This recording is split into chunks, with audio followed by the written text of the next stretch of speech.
사람들이 내가 자기가 제일 잘난 줄 아는데 돌아보면 정작 하나님이 보실 때도 객관적으로 평가할 때 나보다 못한 사람이 별로 없더라는 거예요. 이런 겸손한 마음으로 한 해를 살기를 원합니다. 여러분들 한 해 소원이 무엇입니까? 새해를 시작하면서 한 해의 소원을 갖고 시작을 하셨죠. 빌립보서 2장 13절의 말씀을 보면 너희 안에 행하시는 하나님, 너희 안에서 행하시는 이는 하나님이시니 그의 기쁘신 뜻을 위하여 너희 안에 소망을 품고 소망을 갖고 살게 하신다. 이런 말씀이 있습니다. NIV 영어 성경을 보면 그 번역을 따르면 이렇게 되어 있습니다. 너희 안에 행하신다는 것이 너희 안에 일하시는 하나님, 우리 안에서 일하시는 그 하나님께서 그의 기쁘신 뜻을 이렇게 번역합니다. 그의 선하신 목적, 그의 선하신 목적을 위해서. 킹 제임스 버전은 뭐라고 얘기하냐면 그의 선한 즐거움을 위하여, 하나님의 즐거움을 위하여. 너희 안에 의지를 갖고 행하게 하시나니, 이렇게 번역이 되어 있어요. 즉, 저 여러분이 한 해를 시작하면서 여러분들의 마음속에 내가 이것을 올해 해야 되겠다라고 하는 이러한 소망은 결국에 하나님이 일하시고 내 안에 일하시는 하나님이 하나님의 기쁘신 목적을 위해서 여러분들의 마음속에 소망을 주신 줄로 믿습니다. 그래서 여러분들이 사명을 감당하기를 원하고 또 지금 그대로 건강하기를 원하고 또 성경 일독하기를 원하고 여러 가지 기도의 제목들이 많은데 제가 그 유튜브에 들어가서 2019년 새해 소망 찬양이라고 이렇게 틀어놓고 일을 한 적이 있습니다. 나중에 그 글에 밑에 이렇게 댓글들이 올라오잖아요. 비파솔이라는 분이 이 찬송을 올렸는데 새해 소망을 나누며 함께 기도하면 좋겠다라고 글을 올리자 사람들이 쭉 이렇게 댓글을 달았어요. 작년 말에 달았는데 그중에 마음속에 들어온 기도의 제목이 하나 있어요. 주님, 전요 발달장애 1급 아들이 새해엔 꼭 기저귀를 떼는 한 해였으면 좋겠어요. 그리고 더 건강해져 아들을 더 잘 섬기고 사랑하는 한 해가 되었으면 좋겠어요. 주님 제 마음 아시죠? 사랑합니다. 이런 기도의 제목이 저의 눈에 들어왔습니다. 여러분들 각자에게도 한 해의 소망이 있을 겁니다. 그 소망 하나님이 주신 것라고 믿습니다. 여러분들이 그 하나님 주신 그 의지를 가지고 소망을 가지고 사시는 한 해 되기를 원합니다. 그런데 개인에게도 각자 주시지만 올해 우리 교회에 우리의 공통 기도의 제목, 공통 소원을 하나님이 주셨습니다. 그래서 송구영신 예배 때도 말씀드린 것처럼 위에 있는 것처럼 우리가 성경을 사랑하고 하나님의 말씀 위에 여러분들의 믿음을 세워가는 게 우리의 공통 목표입니다. 비전이죠. 여러분도 이에 함께 동참해 주시고 또 이를 위해서 함께 기도해 주시고 또 함께 노력해 주시기를 소망합니다. 성경을 사랑하고 말씀에 여러분들의 자신을 세워가는 이런 한 해가 되어야 할 줄로 믿습니다. 오늘 제가 선택한 텍스트는 시편 1편입니다. 시편 총 150편이라고 하는 큰 지부를 여는 현관에 해당하는 1편입니다. 그 들어가는 입구부터 참으로 황홀하고 아름답기 그지없습니다. 복 있는 사람은 악인들의 꾀를 따르지 아니하고 죄인들에게 서지 아니하고 오직 여호와 오만한 자들의 자리에 앉지 아니하고 오직 여호와의 율법을 즐거워하여 그 율법을 취하러 묵상하는 자로다. 미국이나 영국 사람들은 서로를 축복할 때 이런 말을 많이 씁니다. God bless you. 하나님이 당신을 축복합니다. 하나님이 당신에게 복 주시기를 원합니다. God bless you. 이 말이 뭐냐면 복 있는 사람이라는 거예요. 즉, 복 있는 사람은 하나님이 축복해 주시고 하나님이 복 주시는 사람이라는 거예요. 원래 단어적으로는 하나님은 우리에게 축복을 주시는 분이 아니죠. 빌축자를 쓰니까 우리는 하나님 우리에게 복을 주시고 그리고 사람이 사람을 복 주기를 원할 때는 축복합니다. 내가 축복을 당신에게 빌립니다. 그래서 우리 축복하는 거죠. 하나님 말씀을 사랑하고 그 말씀에 자신을 세워가는 사람에게 주시는 하나님의 첫 번째 축복은 죄를 멀리하고 새로운 사람이 되는 것입니다. 복 있는 사람은 악인들의 꾀를 따르지 않고 죄인들의 길에 서지 않고 오만한 자들의 자리에 앉지 않는 거예요. 왜냐? 여호와의 율법을 즐거워하여 그 율법을 죄하러 묵상하기 때문이라는 거예요. 드와이트 무디는 이런 말을 했습니다. 우리가 죄를 가까이 하면 성경이 멀어지고 성경을 가까이 하면 죄가 멀어진다.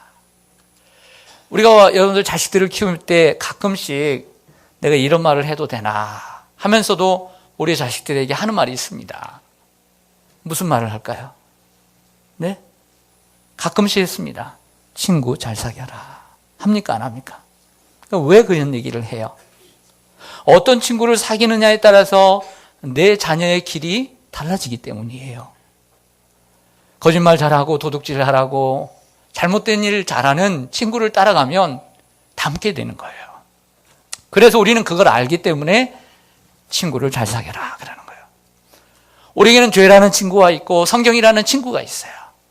우리가 성경을 가까이 하면, 말씀을 가까이 하면 죄가 당연히 가까워질까요? 멀어질까요? 멀어지죠. 그러니까 죄라는 친구를 가까이 하게 되면 결과적으로 성경이 멀어지게 되는 거예요.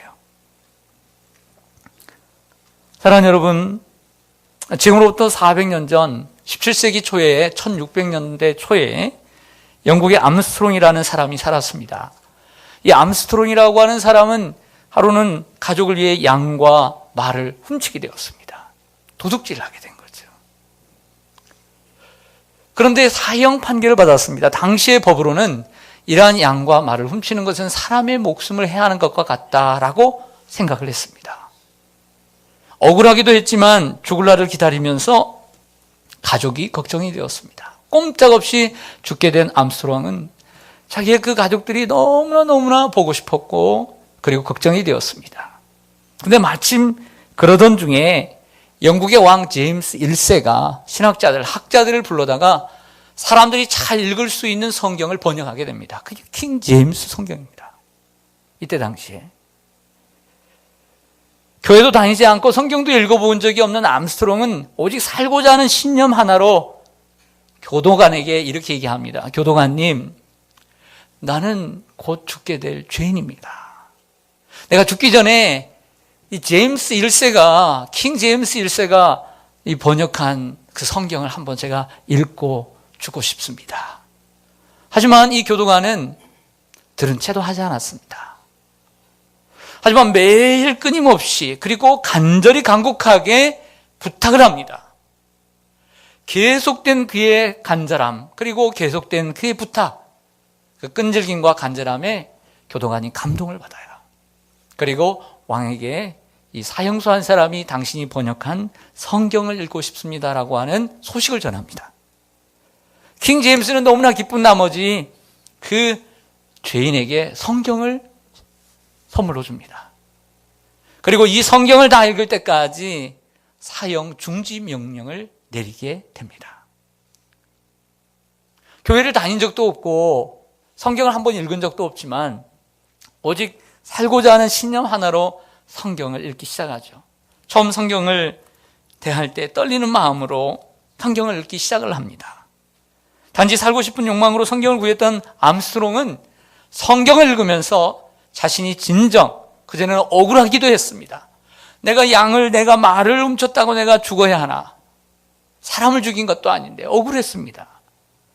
하지만 성경을 읽으면서 내가 용서받아야 할 죄인인 것을 깨닫게 됩니다.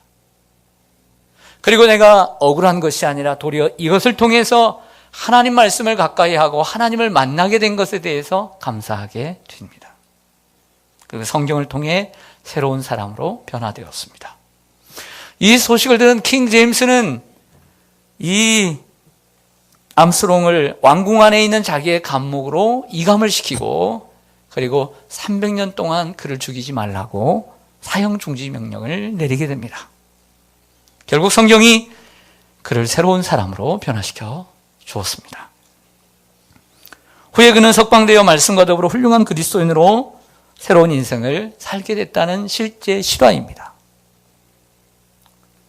사랑하는 성도 여러분, 오늘 복 있는 사람에게 주는 하나님의 축복의 첫 번째 메시지는 의아하게도 너에게 축복이 먼저 있을지어다 라고 말하는 것이 아니라 복 있는 사람은 악인들의 길, 죄인들의 길, 오만한 자리에 앉지 않는다는 것을 먼저 얘기한다는 거예요. 우리가 성경을 통해서 하나님을 만나지만 하나님을 만나기 전에 먼저 깨달아야 되는 것은 내가 죄인이라는 것을 깨닫게 되는 것입니다. 내가 실질적으로 죄인이기 때문에 하나님을 만나야 되는 그 긴박성을 갖게 하는 것, 그 새로운 사람으로 변화되는 것입니다. 그래서 성경은 죄를 멀리하고 새로운 사람으로 변화시켜주는 변화의 책임줄로 믿습니다. 이외에도 성경을 사랑하고 즐거워하는 자들에게 주시는 하나님의 축복은 많습니다.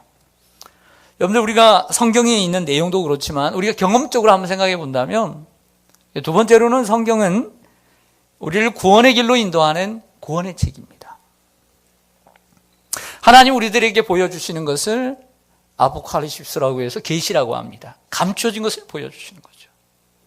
자연을 통해서 보여주시는 일반 계시와 성경을 통해서 보여주시는 특별 계시가 있는데요. 여러분들, 우리가 구원을 얻는다는 것은 우리가 원칙적으로 믿음이 선행되어야 합니다. 믿음으로 구원을 얻게 되는 거죠. 그러면 믿음은 어떻게 얻게 되느냐? 사도 바울은 로마서 10장 17절에서 이렇게 말씀합니다. 믿음은 들음에서 나고 들음은 곧 예수 그리스도의 말씀으로 말미암느니라. 성경은 분명히 말씀한다는 거죠. 믿음은 들음에서 나는 거예요.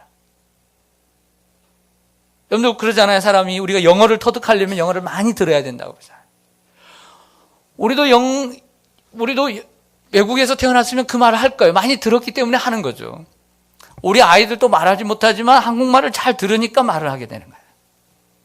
믿음도 하나님의 말씀을 자주 들어야 그 말씀이 내 거 되는 거예요. 하나님의 말씀이 뭐냐면 그리스도의 말씀이라는 거죠. 사도 바울은 디모데에게 편지를 하면서 또 내가 어려서부터 성경을 알았나니 성경은 능히 너로 하여금 그리스도 예수 안에 있는 믿음으로 말미암아 구원에 이르는 지혜가 있게 하느니라 그랬단 말이에요. 믿음을 주고 그 믿음으로 구원에 이르는 지혜가 있게 하는 책이 성경이다. 여러분이 가지고 있는 이 성경을 이렇게 열면 뭐가 나와요? 또 책이 나오죠. 그런데 신약과 구약으로 나옵니다. 구약과 신약으로 나누죠. 구약은 한 신약의 3배 정도 됩니다. 구약은 무엇입니까?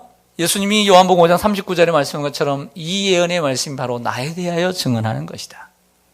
예수님에 대해서 설명하는 것이 바로 성경입니다. 그러면 이 땅에 창조주로 오셔서 우리 죄인을 구원하러 이 땅에 오실 메시아 그리스도에 대한 내용이죠. 그리고 이 땅에 오신 메시아 오셔서 우리의 죄를 위해서 십자가에 죽으시고 우리의 죄를 담당하시고 용서하시고 우리를 구원하시고 부활하신 예수 그리스도, 다시 오시신다라고 말씀하시고 가셨습니다. 다시 오실 그리스도, 그 내용이 바로 성경인 것이죠. 자, 이것을 가리켜 사도 바울은 복음서에서 서신서로 넘어가면서 이 구원이라고 하는 것을 이 성경의 메시지를 가리켜 복음이라고 얘기를 합니다. 복음, 이렇게 복음, 유한겔리온, 복음, 굿뉴스, 좋은 소식이다. 그래서 로마서 1장 17, 16절에 보면 바울이 이런 얘기를 합니다. 이 복음은 모든 믿는 자에게 구원을 주시는 하나님의 능력이 됩니다. 네. 결과적으로 바울은 로마서에서 복음을 얘기하지만 결과도 쉽게 풀었으면 디모데 전서에서 말하고 있는 것처럼 성경인 것이죠. 성경 안에 숨겨져 있는 것이 바로 복음인 거죠. 복음이 뭐냐? 예수 그리스도라고 하는 거예요. 내가 이 복음으로 말미암아 믿음을 갖게 되고 구원에 이르게 되는 능력을 갖게 되는 거예요. 이게 복음이라는 것입니다. 우리는 성경을 읽으면서 복음을 만나야 될 줄로 믿습니다. 복음을 만나는 것, 즉 예수 그리스도를 만나는 것이죠. 성경의 지식을 파헤치는 것이 아니라 그 안에 나를 사랑하시려고 이 땅에 오신 예수 그리스도를 만나는 것입니다.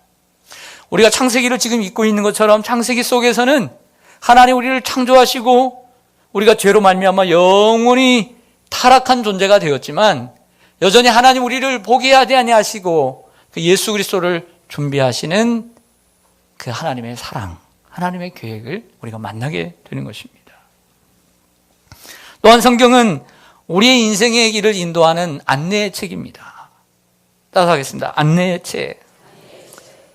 시편 119편 105절 말씀 너무나 잘 아시죠? 시편 119편 105절 보면 주의 말씀은 내 발의 등이요 내 길의 빛이니이다 라고 했습니다. 여러분, 내일이라고 하는 것, 또 오늘 지금 펼쳐지는 우리의 인생길은 연세가 많이 드신 분들이나 젊은 청년들이나 상관없이 다 초행길이에요. 나이를 불문하고 내일이라고 하는 인생길은 2019년이라고 하는 이 인생의 어떤 길은 누구도 한 번도 걸어보지 못한 사람들이에요. 이러한 인생을 살아가는 우리들에게 하나님은 말씀을 통해서 우리들의 삶의 등이고 그리고 서치라이트가 되신다고 말씀하고 있는 줄로 믿습니다. 성경은 우리 인생의 내비게이션이자 우리 인생의 나침반입니다. 우리가 성경을 가까이 할 때 성경은 우리의 삶을 하루하루 인도해 주시는 것이죠. 여기서 하루하루의 삶을 인도해 주신다는 것은 우리가 좀 오해의 소지가 있습니다. 우리가 성경을 읽고 어떤 한 말씀에 꽂혀가지고 우리가 하루를 살 수도 있지만 그래서 우리가 성경을 읽고 하루하루를 산다라고 하는 것은 하나님의 인도하심을 받는다는 것은 마치 오늘 가서 점쟁이에게 갔더니 점쟁이가 뭐라고 얘기해요? 오늘은 동쪽으로 가지 말라 이렇게 얘기한단 말이에요. 어느 쪽으로 가라고 그래요? 뭐 서쪽으로 가든지 남쪽으로 가든지 그러란 말이에요. 또 이렇게 얘기합니다. 오늘 이번에는 물 쪽으로 가지 말라. 불은 괜찮은데 물은 안 된다는 거예요. 마치 이렇게 말하는 것처럼 오늘 내가 읽은 성경 말씀 한 구절에 꽂혀가지고 내가 오늘 이렇게 살아야 돼. 그렇게도 살 수 있지만 그렇게 사는 게 아니에요. 성경은. 여러분, 우리가 어떤 직장을 구합니다. 어떤 직장을 가야 될까요? 내가 지금 다니는 직장이 있는데 어디서 스카웃이 들어왔습니다. 조건도 좋고 괜찮습니다. 지금 있는 곳에 계속 있어야 될까요? 스카웃 제의를 한 곳에 가야 될까요? 하나님의 뜻이 어디 있을까요? 대학을 갑니다. 2개 합격했습니다. 2 대학인데 어느 대학을 가야 될까요? 자, 새해가 됐습니다. 교회를 좀 옮기고 싶습니다. 아무리 오랫동안 참고 기도해 봤지만 전에 다니는 교회는 하나님의 뜻이 아닌 것 같아요. 그래서 교회를 옮기려고 해야 합니다. 자, 교회를 옮기는 것, 그리고 어느 교회로 옮기는 것이 하나님의 뜻일까요? 눈에 들어서 결혼을 하려고 합니다. 이미 결혼했죠. 그때 다른 남자를 만나는 게 좋을까요? 지금 만난 사람하고 그냥 살았던 게 잘한 걸까요? 거기에 하나님의 뜻이 분명히 있을 텐데 점쟁이처럼 하나님이 말씀하실까요? 자, 큰 의미에서는 분명히 하나님께서 우리에게 짝지어 주신 짝이 있고 하나님이 우리에게 인도해 주신 교회가 있습니다. 그럴 수 있죠. 그것은 큰 그림이라고 봅니다. 근데 반대로 오늘 아침에는 아침을 먹어야 되나 말아야 되나 여러분들이 알아서 하세요. 하나님 머리 아프게 하지 말고. 예? 오늘은 빨간 생선을 먹어야 되나 푸른 생선을 먹어야 되나 여러분들이 알아서 하세요. 그런 거 아셨죠? 예, 복잡하게 하지 마세요. 하나님 머리 아프게. 오늘 밥을 먹어야 되나 빵을 먹어야 되나 마음대로 하세요. 그런 거 가지고 고민하려고 하지 말고 하나님께 물으려고 하지 마세요. 하나님이 여러분들에게 자유의지를 주신 줄로 믿습니다. 그런 거 가지고 하나님의 뜻을 물으면 안 되는 거예요. 하루하루의 삶을 우리에게 인도하신다는 것은 오늘 성경 한 구절 한마디에 살아가는다는 의미도 있지만 그렇게 사는 게 아니에요. 제가 이런 얘기입니다. 오늘 하루를 살면서 첫 주간 살았잖아요. 첫 주간 살면서 내가 참 잘 살았다. 이것도 귀한 거죠. 내가 참 수고했다. 큰일 했다. 참 잘했다. 참 좋은 한 주를 살았다. 좋은 하루를 살았다. 이런 고백 얼마나 귀합니까? 하지만 그것보다 이런 고백이 있어야 돼요. 내가 참으로 하나님 기뻐하시는 하루를 살았다.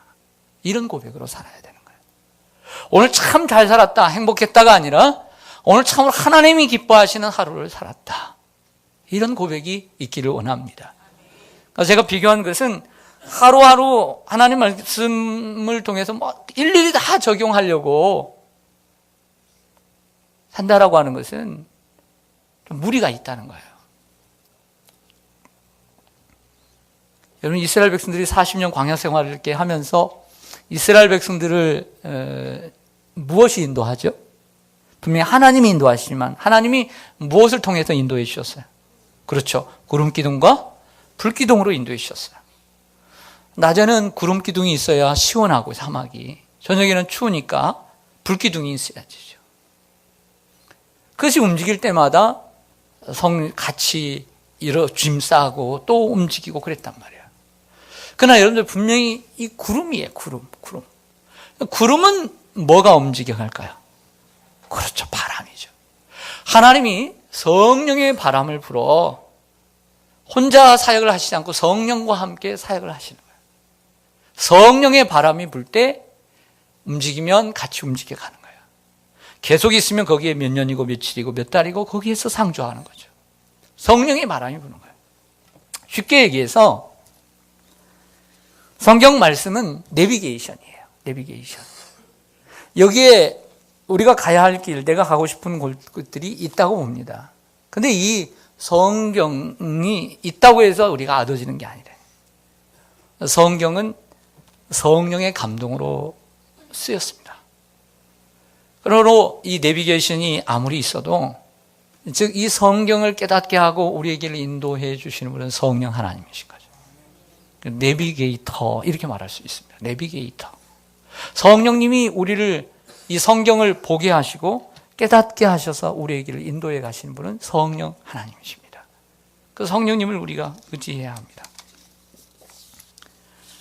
그 외에도 성경은 우리의 삶을 지탱해 주는 소망의 책입니다. 따라하겠습니다. 소망의 책. 허중이라고 하는 작가가 혈액암에 걸렸습니다. 허중이라고 하는 작가가 암투병을 하면서 과거에 몇 년 전에 썼던 책 이야기를 SNS에 올렸어요. 버티는 삶에 관하여 라고 하는 책이 있어요. 자기가 암에 걸리고 나니까 자기가 썼던 책 중에 버티는 삶에 관하여 라고 하는 책이 생각에 들어온 거예요. 글을 적었어요. 삶이 힘들 때 이겨나가는 것이 아니라 버텨나가는 것이다. 이런 얘기를 합니다. 그러면서 이런 얘기를 합니다. 자신의 삶의 어려운 삶에 자신을 지켜주고 버티게 해줄 수 있는 한 구절의 책, 어떤 한 구절의 글을 갖고 있어야 한다. 이런 얘기를 해요. 여러분, 세상 사람들은 자신의 삶이 어려울 때 자신의 삶을 지탱해주고 버티게 해줄 수 있는 문구나 명언이나 좋은 글을 하나씩 갖고 있다면, 우리 그리스도인들은 그런 세상적인 글을 갖고 있을 뿐만 아니라 우리의 삶을 지탱해주고 버티게 해주는 하나님의 말씀 한 구절이라도 붙잡고 있어야 된다는 거예요. 할렐루야. 붙잡고 있어야 돼요. 한 구절이라도. 다 몰라도 그 한 구절이 우리를 지켜주는 거예요. 우리의 소망은 오직 말씀에서부터 옵니다. 고난받은 욥을 압니다. 고난받은 욥이 친구들에게 또 사람들에게 손가락질을 받습니다. 너희 죄 때문이 아니냐. 그런데 욥이 그 고난을 극복할 수 있었던 비결을 이렇게 얘기합니다. 욥기 23장 12절에 보면 내가 그의 입술의 명령을 어기지 아니하고 정한 음식보다 그의 입의 말씀을 귀히 여겼도다. 그 고난 속에서 하나님의 말씀을 정한 음식보다 더 소중히 여기는 자세를 가지고 있었습니다. 여러분, 예수님께서 이렇게 말씀하시죠. 마태복음 7장에서 산상설교 끝에 세상은 다 집을 짓는 사람들이다. 그런데 어떤 사람은 모래에 자기의 집을 짓는다는 거예요. 어떤 사람은 반석 위에 집을 짓는다는 거예요. 어떻게 아느냐? 나중에 또 보면 안 돼요. 바람이 불고 비가 오고 밑에서 창수가 나고 인생의 고난과 협박과 고통이, 아픔이, 질병이, 이런 물질의 아픔이, 가정의 아픔이 쳐들어올 때 안다는 거죠. 말씀 위에 자신을 세워가는 사람은 흔들리지 아니하리라. 여러분, 말씀 위에 자신을 세워가기를 원합니다. 여러분들이 삶의 어려운 위기가 찾아올 때 정말 버틸 수 있는 것이 무엇입니까? 하나님 말씀이 되기를 원합니다. 예. 또한 성경은 악한 세상과 싸워 이길 수 있는 무기의 책입니다. 에베소 6장에 하나님의 전신갑주를 취하라 그랬어요. 하나님의 전신갑주가 머리끝에서 발끝까지 다 무기가 있는데 그 모든 게 방어 무기인데 오직 한 가지 공격 무기가 있더라는 거예요. 뭐죠? 성령의 검, 하나님의 말씀을 가지라. 방어도 해야지만 이 세상을 우리가 이길 수 있는 것이 뭐냐면 하나님 말씀이다. 그래서 예수님께서 40일을 금식하신 후에 사단이 쳐들어왔어요.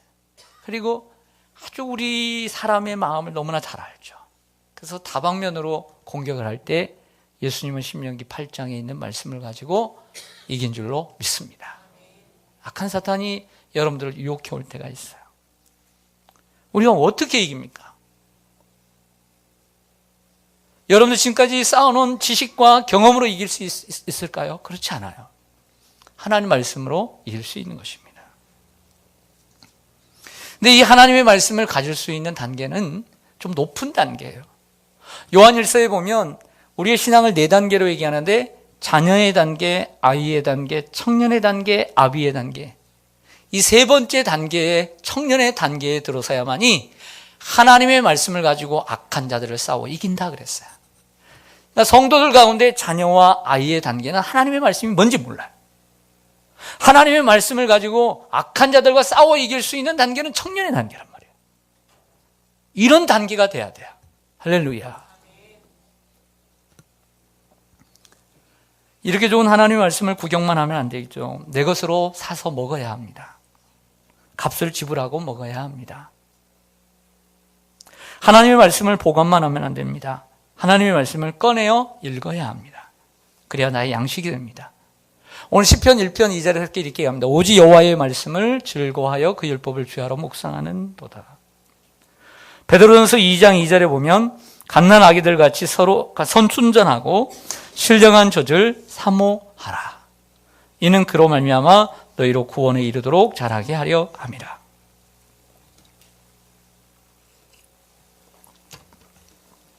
그 시편 119편의 176절이나 되는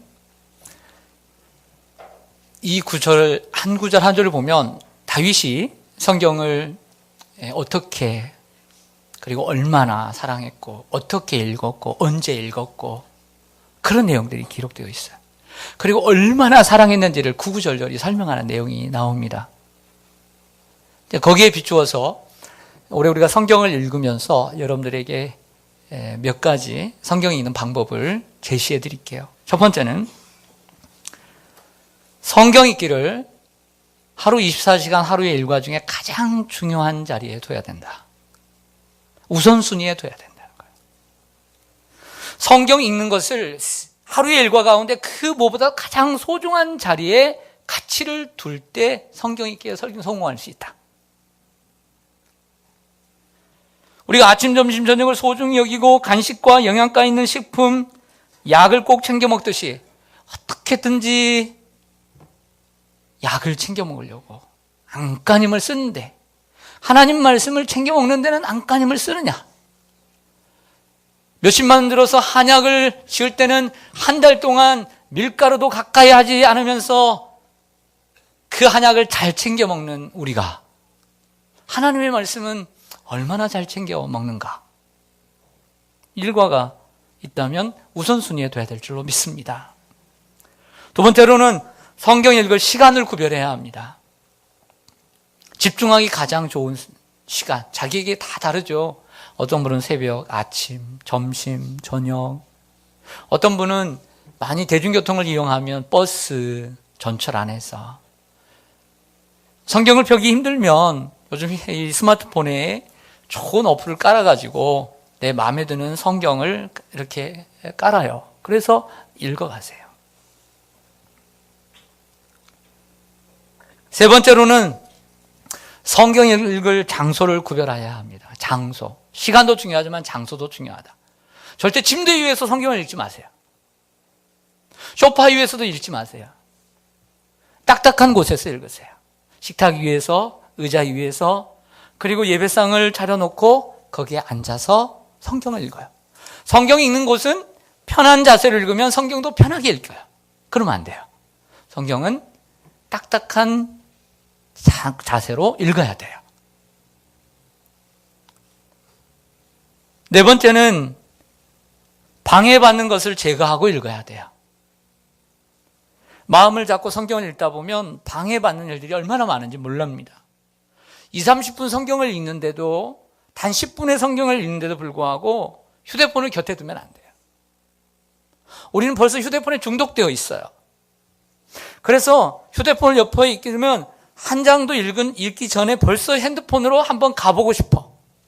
그래서 손이 가고, 그리고 별것도 없는데 한 번 더 검색하고, 그리고 카톡이 오고, 카톡 바로 연락 안 해도 돼요.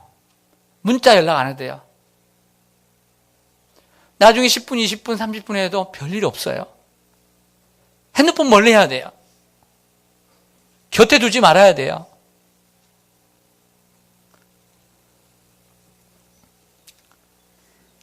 그러나 무엇보다 방해받는 것은 자기 자신이에요. 가장 큰 방해물은 자기 자신이에요. 자기 자신이 성경을 읽을 준비가 안 돼 있어요. 집중할 준비가 안 돼 있어요. 자신의 마음이 안정되어 있지 않고 불안합니다. 뭔가를 해야만 먼저 사람이 되는 것 같아요. 요즘 사람들은 뭔가라도 움직여야 되고 별 쓸데없음에도 불구하고 뭔가를 해야만이 내가 살아있는 듯 느낍니다. 불안장애죠.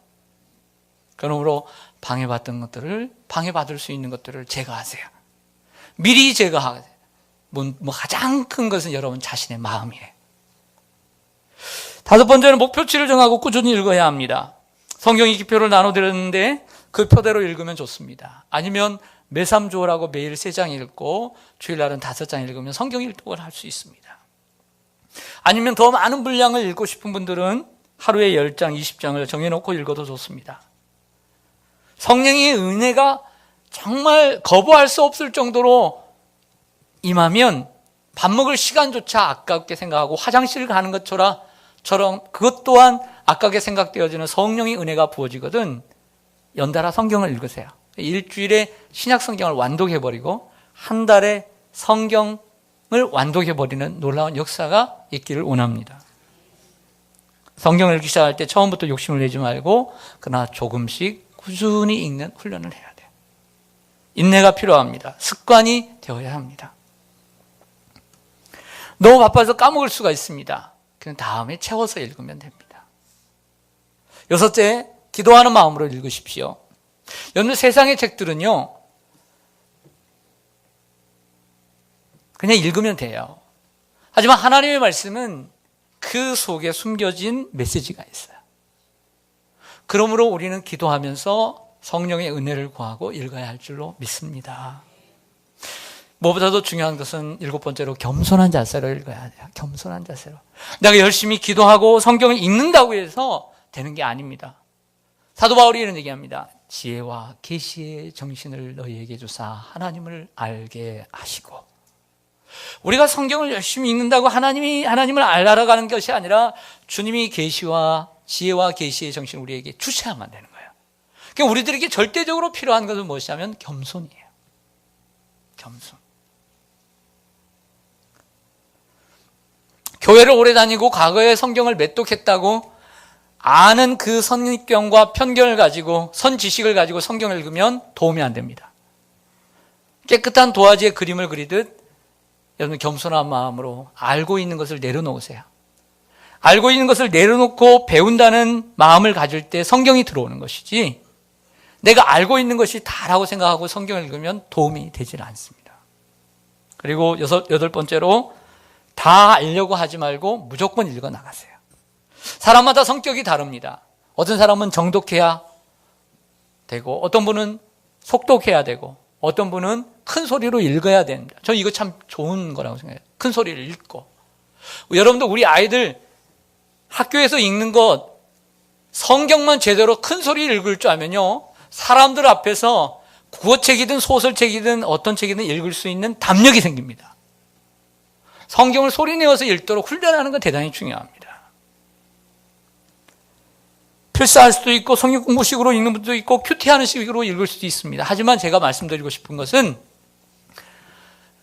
올해는 너무 복잡하게 읽지 말라는 거야. 궁금하면 궁금한 대로 그냥 두고 가세요. 알 만큼만 공부하세요. 다 알려고 하지 말고 읽는 데 초점을 맞춰라. 할렐루야. 다 알려고 하지 마세요. 먼저 무조건 읽으세요. 그 무조건 일동을 하세요. 그래서 9번째는 즐겁게 읽기를 바랍니다. 오늘 말씀 봅시다.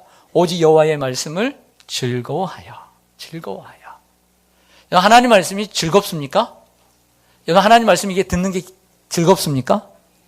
즐거워야 돼요. 여러분들 우리 애들도 공부를 하는데 공부가 맛들여져야 돼요. 맛들여져요. 그 재밌어야 공부가 되는 거예요. 재밌어야. 신앙생활도요. 재밌어야 오래 갑니다. 즐겁게 하는 사람이 성공하는 줄로 믿습니다.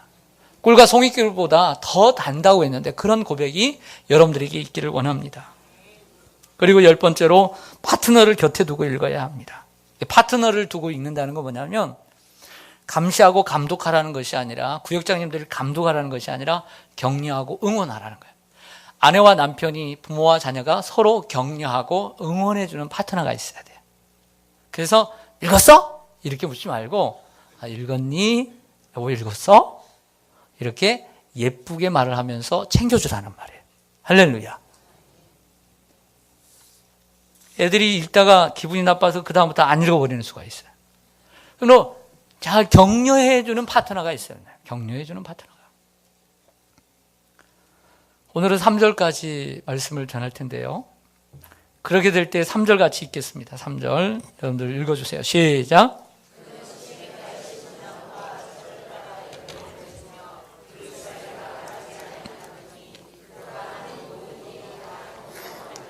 아멘. 복된 말씀 아닙니까? 네. 하나님 말씀을 가까이 하면 시냇가에 심은 나무가 철을 따라 열매를 맺고 그 잎사귀가 마르지 아니함 같이 그가 하는 모든 일이 다 형통하다. 이런 복된 삶이 된다는 거예요. 18세기 초에 태어나 목회를 하다 프리스톤 대학의 총장으로 영임하다가 돌아가신 조나단 에드워즈라고 하는 목사님이 계십니다. 그의 생애를 보면 이런 일이 있습니다. 대학 시절에 갑자기 신앙이 좋던 그가 갑자기 회의가 들었어요.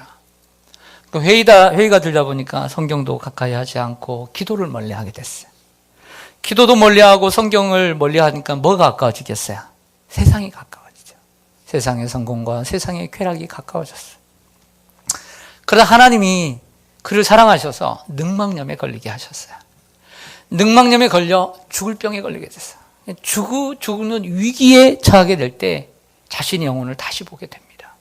지옥으로 떨어져가는 자신의 영혼을 바라보면서 이 조나단 에드워즈가 다시 말씀을 붙들고 하나님 앞에 엎드리기 시작해요. 성경을 읽기 시작합니다. 그러면서 그 조나단 에드워즈가 만난 말씀이 디모데전서 1장 17절입니다. 영원하신 왕, 곧 썩지 아니하고 보이지 아니하고 홀로 하나이신 하나님께 존귀와 영광이 영원 무궁하도록 있을지어다. 아멘. 영원하신 하나님, 영광의 하나님을 만나게 돼요. 후에 조나단 에드워즈는 병에서 노임을 받고 결혼해서 11명의 자녀를 낳습니다. 목회를 하게 되는데요. 그의 가문을 연구하는 연구센터가 실제로 그의 후손들을 조사해 보니까 1,400명의 후손들 가운데 14명이 총장, 100명 이상의 목회자와 선교사와 신학자, 100명 이상의 법관과 판사, 60명 이상의 의사, 70명 이상의 작가와 언론인, 교수가 65명, 상원 의원이 3명, 주지사가 3명, 부통령이 1명, 군 고급 간부가 25명 등이 배출되었다라고 하는 연구센터의 보고가 있습니다. 여러분, 이것이 복 있는 사람, 형통한 사람의 인생이 아닐까요? 그러나 악인은 그렇지 아니하며 오직 바람에 나는 흘러가는 껍데기 겨와 같도다. 어떤 인생을 살아야 되겠습니까? 마지막으로 말씀드립니다. 이스라엘 백성들이 가장 좋아하는 신명기 6장에 들으라 이스라엘. 들으라는 말이 쉐마라고 하는 히브리어인데 이 쉐마의 복음을 보면 마음을 다하고 성품을 다하고 뜻을 다하여 너희 하나님을 사랑하고 항상 하나님의 말씀을 읽고 항상 손목에 메고 미간에 붙이고 자녀들에게 읽어드리면 그 다음 구절, 내가 찢지 아니하는 집을 주고 내가 파지하는 우물을 주리라. 할렐루야. 좋은 조상이 되기를 원하십니까? 하나님 말씀을 가까이 하시기를 바랍니다. 기도하겠습니다.